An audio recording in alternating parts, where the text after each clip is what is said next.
युवा शक्तीला योग्य गती व दिशा देऊन समाजकारण आणि राजकारणामध्ये त्यांचे अधिष्ठान निर्माण करण्याकरता तसेच सशक्त युवा, सशक्त राजकारण व सशक्त भारताकरता तरुणाईने पुढाकार घ्यावा याकरता पुण्यामध्ये 8व्या युवा संसदेचं आयोजन करण्यात आलं आहे। नरे येथील जाधवर ग्रुप ऑफ इन्स्टिट्यूटतर्फे गुरुवार 30 आणि शुक्रवार 31 जानेवारी 2025 रोजी सकाळी 9 ते सायंकाळी 6 या वेळात संस्थेच्या सभागृहात ही संसद होणार आहे, अशी माहिती इन्स्टिट्यूटचे उपाध्यक्ष व संसदेचे संस्थापक अध्यक्ष ॲडव्होकेट शार्दूल जाधवर यांनी पत्रकार परिषदेत दिली। यावर्षी संसद कट्टा अंतर्गत महाराष्ट्राचे उपमुख्यमंत्री अजित पवार आणि माजी उपमुख्यमंत्री छगन भुजबळ यांच्या मुलाखतींचे सत्र होणार आहे। संसदेत मागील वर्षी शिवसेनेचे नेते संजय राऊत यांची मुलाखत झाली होती।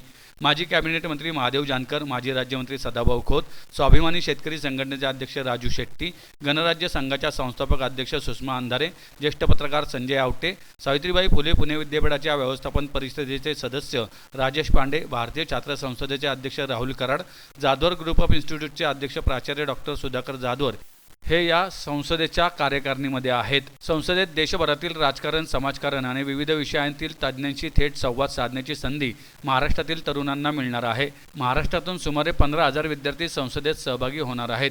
Savitribai Phule Pune Vidyapeeth, Lions Club International, Rotary International यांच्या माध्यमातून अनेक विद्यार्थी संसदेत सहभागी होणार आहेत। पुण्यासह सोलापूर, अकोला, कोल्हापूर, मराठवाडा, कोकण यासह विविध भागातून विद्यार्थी संसदेकरता येणार असल्याचं जाधवर यांनी सांगितले। सालाबादाप्रमाणे याही वर्षी जाधवर ग्रुप ऑफ इन्स्टिट्यूटच्या वतीनं 8व्या युवा संसदेचं आयोजन हे 30 आणि 31 जानेवारी 2025 रोजी प्राचार्य डॉक्टर सुधाकरराव जाधवर शैक्षणिक संकुल, महानाजीनगर, नरे, पुणे 41 या ठिकाणी करण्यात आलेलं आहे। सशक्त युवा, सशक्त राजकारण आणि सशक्त भारत। युवकांनी राजकारणामध्ये आलं पाहिजे, शिकलेली लोक राजकारणात आली पाहिजेत, व्हाईट कॉलर लोक राजकारणात आली पाहिजेत, डॉक्टर, इंजिनियर, लॉयर, वकील, आर्किटेक्ट ही सगळी लोक राजकारणात आली पाहिजेत, असा आमचा प्रयत्न आहे।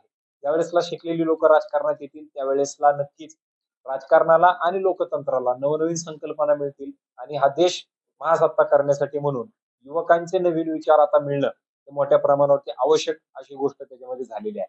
मला सांगताना आनंद वाटतो, या युवा संसदेमध्ये महाराष्ट्राच्या विविध भागातून जवळपास 2,000 विद्यार्थी पुण्यामध्ये ह्या युवा संसदेसाठी येतात आणि ज्या मुली या पुणे जिल्ह्याच्या बाहेरच्या असणार आहेत आणि ते या युवा संसदेला येणार आहेत, अशा सगळ्या लोकांची राहण्याची आणि खाण्याची मोफत व्यवस्था संस्थेच्या वतीनं त्या ठिकाणी करण्यात आलेली आहे।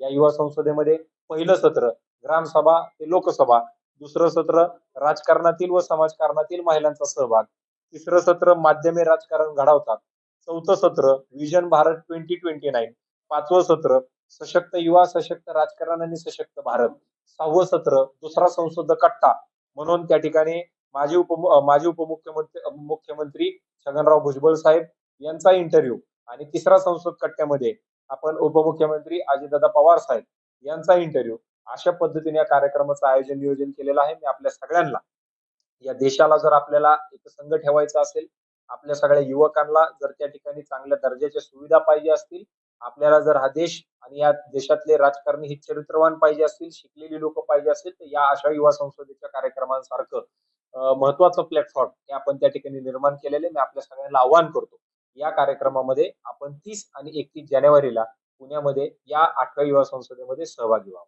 धन्यवाद।